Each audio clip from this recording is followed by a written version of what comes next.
तभी एक गोली की आवाज होती है। सनी रुक जाता है। तभी वो देखता है गुड़िया के भाई को किसी ने गोली मार दी है। इसके बाद सनी ब्रजेश नेता की तरफ देखता है और तुरंत समझ जाता है कि ये सब उसी का किया धरा है। उसे अंदाजा हो जाता है कि इल्जाम उसी पर आएगा, इसलिए वो तुरंत वहाँ से भाग निकलता है। भागते भागते वो एक घर में घुस जाता है जहाँ गांव के दो लड़के रहते हैं जो उसे अच्छी तरह से जानते हैं। मामला इतना गर्म हो जाता है कि रात को ही डॉली को मौके पर पहुंचना पड़ता है। वहां पहुंचकर वो देखती है कि ब्रजेश नेता भी मौके पर मौजूद है। दोनों के बीच बहस चालू हो जाती है। ब्रजेश नेता तुरंत अपनी पॉलिटिक्स खेलता है और खुद ही फैसला सुना देता है कि सनी ही इस खून का जिम्मेदार है, क्योंकि उसके हाथ में बंदूक थी और सबने देखा भी है। इधर सनी के घर उसके दोस्तों का जमावड़ा लगता है और रॉकी भी वहां पहुंचता है। सभी सनी से नाराज होते हैं और उस पर चिल्लाते हैं, तुमने आखिर ये क्या कर दिया? सनी कहता है, मैंने गोली नहीं चलाई। रॉकी बोलता है, मुझे पता है, लेकिन कोई नहीं मानेगा। फिर दोनों के बीच बहस हो जाती है। रॉकी कहता है, मैंने तुम्हें पहले ही चेतावनी दी थी पर तुम नहीं माने, अब भुगतो। सनी ये सब सुनकर वहाँ से गुस्से से निकल जाता है। उधर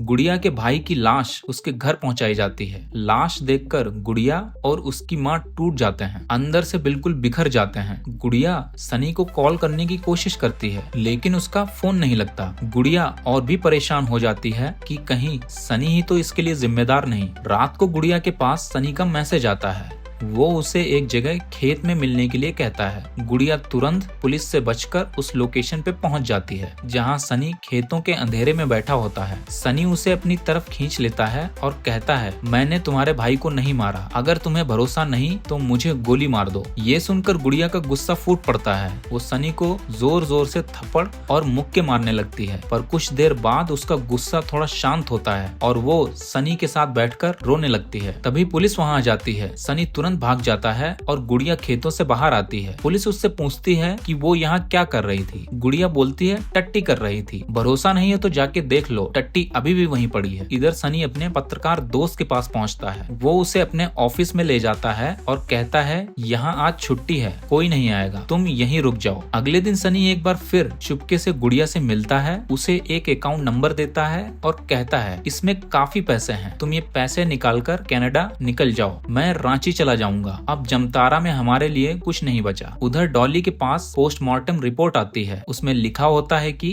गोली उस बंदूक से नहीं चली थी जो सनी के पास थी। डॉली तुरंत पूछती है, क्या सनी अब तक गिरफ्तार हुआ? पर सब पुलिस वाले सर झुका लेते हैं। जवाब देना थोड़ा मुश्किल होता है। डॉली गुस्से में कहती है, गांव के उन सभी लड़कों को पकड़ लो जो इस स्कैम में शामिल हैं। इसके बाद पुलिस गांव में छापा मारना शुरू करती है और लड़कों को गिरफ्तार करने लगती है, जिनमें सनी के कई दोस्त भी शामिल होते हैं। अब पुलिस रॉकी के भी पीछे पड़ जाती है। इसी बीच पुलिस स्टेशन से एक हवलदार ब्रजेश को बताता है कि उसके साथ काम करने वाले लड़कों को भी पकड़ लिया गया है। ये सुनकर ब्रजेश गुस्से में आ जाता है, क्योंकि अब उसके लिए पैसा कमा के लाने वाले लोग ही पकड़े जा रहे हैं। रेड का डर देखकर सनी का पत्रकार दोस्त उसे अपने ऑफिस से निकालता है और एक जगह ले जाता है जहां एक गाड़ी में सामान लोड हो रहा होता है। वो कहता है, ये गाड़ी अंदर के रास्तों से रांची जा रही है, इसमें बैठ जाओ और तुम वहां पहुंच जाओगे। सनी गाड़ी में बैठता है और रांची के लिए रवाना हो जाता है। कुछ देर बाद गाड़ी रुकती है। सनी